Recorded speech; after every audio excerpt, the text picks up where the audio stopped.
Қалайсыздар жалпы? Қандай мамандық бітіргендеріңізді сұрайыншы алдымен, иә? Екеуіңізден. Екеуіңнен дейінші біз өмірде. Назеркем тұрып қарсы алып кеткен ғой. Иә, мен алғашқы бакалаврдағы мамандығым шетел тілдерінің педагогикасы, одан кейін магистратурада журналистикамен жалғастырдым. Ал мен бірінші мамандығым халық аспаптар оркестрінің жетекшісі, ал жоғарғы білімім жаңағы музыкалық актриса музыкалық театр актрисасы. Тамаша, бізде осындай әмбебап журналистер жұмыс істейді, иә? Бұл тек қана қуантарлық жағдай деп ойлаймын. Енді іске көштік, сәлден соң бұл тақырыпқа біз ораламыз. Осыдан 5 жыл бұрын қоғам белсендісі Арман Шораев елдегі журналистика факультеттерін жабу керек деген пікірін айтқан еді. Қазір сурет ұсынылды, скрин. Мен кеше хабарластым ол кісіге, пікіріңіз өзгерді ме деп сұрағанда жоқ деп жауап берді. Бірақ дәл сол пікірден кейін бір елде сең қозғалғандай болды. Жаппай университеттерде заман талабына сай жаңа мамандықтар ашыла бастады. Мысалы, Еуразия ұлттық университетінде ақпараттық медиа менеджмент деген керемет атауы бар мамандық ашылған екен. Мен сол мамандықты биыл бірінші рет бітірген алғашқы түлектер легімен сөйлесіп, тілдесіп қайттым. Тыңдап көрейік Айдана мен Аружанды. Менеджмент. Қызық естіледі негізі, иә?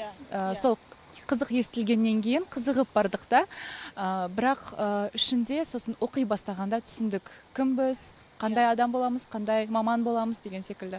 Қазір мысалы мен Хабар 24 агенттігінің SMM редакторымын. Яғни біз медиа менеджмент деген сөзге емес, цифрлы деген ұғымға көбірек мән беруіміз керек болып тұр ғой. Осы факультеттің деканы Қайрат Өмірбайұлынан да бұл туралы толығырақ сұрап білдім. Тыңдайық. Сайттардың программалар, порталдардың программалар, солар қалай іске қойып, қалай жасау керек, соны үйретіп жатыр. Енді екінші өзіңіз білесіздер, қазір цифрлы медиада мынау дизайн деген өте маңызды. Сол дизайн кафедрасының жетекші профессорларын шақырып, олар веб дизайннан, графикалық дизайннан, жалпы дизайнның теориясынан дәріс беріп жатыр, және соны үйретіп жатыр. Үшінші журналистика. Журналистиканы біз оқытып жатырмыз. Енді қарапайым тілмен айтсақ, бұл ақпараттық технологияларды меңгеру, немесе ақпараттық қауіпсіздік ұғымына көбірек саятын сияқты. Енді бітірген түлектердің іс жүзінде қандай қарым-қабілетке, машыққа ие екенде тексеріп көрдім, оны да көріп жіберейік. Оператордың жұмысын өзіміз түсіре аламыз, жасай аламыз қазір сол бағыт бойынша. Қазір Мәке камераны ұстата аласыз ба? Көрейік, тәжірибе жүзінде, іс жүзінде. Қане? Бізді түсіре беріңіз. Мен сізден ала берейін сұхбатты.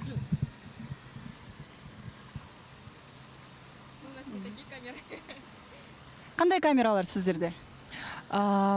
Кішкентай, яғни GoPro секілді камералар болады ғой. Сондаймен үйрендік, сосын үлкен TGK-лармен де үйрендік. Көптеген камералар болды. Бірақ TGK-лар қазір жалпы сәннен шығып жатыр, иә? Негізі, иә. Сол жағынан енді жалпы универге деген, университетте деген базаны жаңарту керек деген ойдамын. Енді TGK дегенді түсіндіре кетейін, қазір фотосы ұсынылса да болады. Соңғы кемінде 50-60 жыл бойы телеарналарда қолданылып келе жатқан камералар. Енді осы жерін түзесе, жалпы болашағы бар мамандық сияқты. Және жаңа көрдіңіздер сұхбатта, менің бояусыз түрімді көріп қалдыңыздар, жарайды. Әрі қарай. Енді бұдан өзге Казгю университетінде, ол да Елордада орналасқан, өткен жылы жаңа мамандық ашылған еді. Оның бірінші курсы биыл аяқталды студенттерінің. Олар журналистика, қалай еді? Аналитика және зерттеу деп аталатын мамандықтың бірінші курсын тамамдады. Мұнда қандай ерекшелік бар екен? Басқаларына ұқсай ма екен, ұқсамай ма екен? Көрейікші қазір тыңдап. практикада жүрген мықты мамандарды университетке, ол тек журналистика емес, IT болсын, құқық болсын, экономика болсын, мысалы банк қызметкері мықтыды, соларды келіп, олар тіпті жоғары жалақы сұрамауы да мүмкін, бірақ олар сабақ бергісі келуі мүмкін. Олардың бірақ мына квалификациясы болмауы мүмкін, стаж болмауы мүмкін, тәжірибелік өтілі. Сонымен қатар мынау профессор бір нәрсе деген сияқты заттар болмауы мүмкін, бірақ олар мықты маман, олар практик. Міне осы адамдарды біз осындай министрліктегі шешімнің қабылдануымен біз қызметке алып келдік. И біздің бірінші курста тек қана теоретик мұғалімдер берген жоқ. Ол именно практик мұғалімдер бере бастады. Бұл бір. Біз бірінші курстан бастап біздің студенттеріміз жай ғана практиканы өтпейді, қадағаланады практикасы. Практикадан қате және дұрыс емес өтсе, ол университеттен оқудан шығарылуы да мүмкін. Бұл біздегі дәстүрлі оқыту жүйесінен сәл өзгеше бағыт екен. Жалпы мөр қойдырып, жалған тәжірибеден өту деген біздің білім беру жүйесін ақсатып тұрған көп мәселенің бірі ғой. Ердана, Арай, қалай ойлайсыңдар? Өздерінің тәжірибелерімен бөлісіңдерші, сондай нәрсе болды ма? Жай университетке қағаз әкелу үшін мөр қойдырып, біреуінен келісіп деген сияқты дүниелер. Енді осыдан 5-6 жыл бұрын сондай нәрсе негізгі трендтегі дүние болды ғой. Бірақ кейін кезде қазіргі білім және ғылым министрлігінің қатал бақылауының салдарынан арқасында дейін сертификация, жаңағы білім беру лицензияларын барлығы қаталданылып, қаншалықты олар диплом сатасылады, құжаттарға немқұрайлы қарай салады деген дүниелердің барлығы күшейе бастағаннан кейін, меніңше ондай дүние азайды. Бірақ дұрыс айтасың, тәжірибе, практикадан өту деген дүниелерді кейде студенттер таныстарға, өздерінің туған туысқандарына барып өтірік қағазбен алып келе салатыны бар.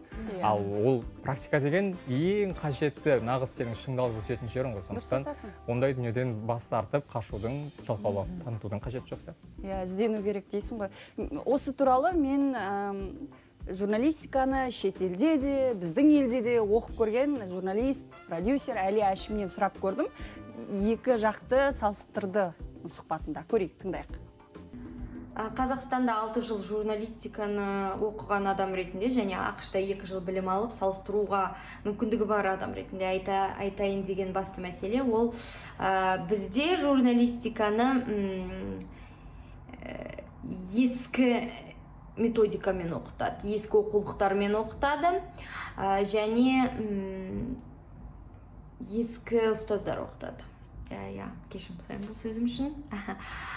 Мысалы, бізде университетте журналистиканың формалары, журналистика жанрлары, журналистика тарихы деген сияқты сабақтардың барлығы теориялық түрде өтті. Яғни біз кітаптан журналистиканың қандай формасы бар, сұхбат дегеніміз не, сұхбат алу үшін қандай бірдеңе деген сияқтыны жазып үйрендік та, мысалы, және осындай бүкіл сабақтар теориялық өтті, және Прохорованың кітабының негізінде да, мысалы, Прохорова қай заманда өмір сүрді, осындай жаңағы совет дәуіріндегі адамдардың кітабының негізінде оқытылды. Америкада, мысалы, сұхбат деген не дегенді оқығың келсе, сізге осы соңғы трендте жүрген сұхбат алушылардың жұмысын көрсетеді, соны талдатады. Қазақстанда өкінішке орай бізде практика өте аз болды. Сондықтан біз екінші курста жұмысқа тұрып кетіп, үшінші курста әбүйір болып бірдеңе үйрендік. Әйтпесе 6 жыл журналистикада алған ештемеміз жоқ, шынымен ақтауын мойындау керек. Әлияға енді сәл кешіректі болу керек деп ойлаймын, өйткені қазір ашылып жатқан жаңа мамандықтар, қазір жасалып жатқан мүмкіндіктер, басқаша бағыттағы, басқаша ойлайтын журналистерді тәрбиелеп өсіріп шығады деген үлкен үміт бар. Журналистикаға жаппай модернизацияның керек екені енді түсінікті ғой. Жаңа мамандықтардан үміт күтеміз. Сендердің алып қосарларың бар ма? Әлияның айтқанмен қосыласың ба, Ердана? Сен де Ұлыбританияда оқып келдің ғой. Деп бір мақтап жібереді ғой әзірге. Бірнеше тілді біледі деп үнемі айтып жүремін сені. Енді рас, шынымен де консерваторлы, жаңағы ескі old school стильден өзгеріп келе жатырмыз. Қазіргі жастар бақытты деген сөзді мен де бір үлкен ересек адамша бір айтайыншы. Рас, қазіргі жастар шынымен де бақытты, мүмкіндіктер бар, жаңа мамандықтар қуантады бұның барлығы. Өйткені болашағымыздың мықты адамдар. Өйткені мен осы Казгуги университетіне өзім де барып көрдім. Жаңа мамандықта оқып жатқан түлектерді өзім де көрдім. Осы буынның ішінде мен жастарға сенемін деп айтылатындай нағыз сондай талантты жастар бар. Сондықтан тек қана қуаныш, тек қана үміт. Жақсы. Бастысы тек қана атауы болмасын, мамандықтың сапасы болсын, сапасын жылдан жылға жақсарту керек деп есептеймін. Әзірге осы менде. көп рахмет. Сонымен назарлар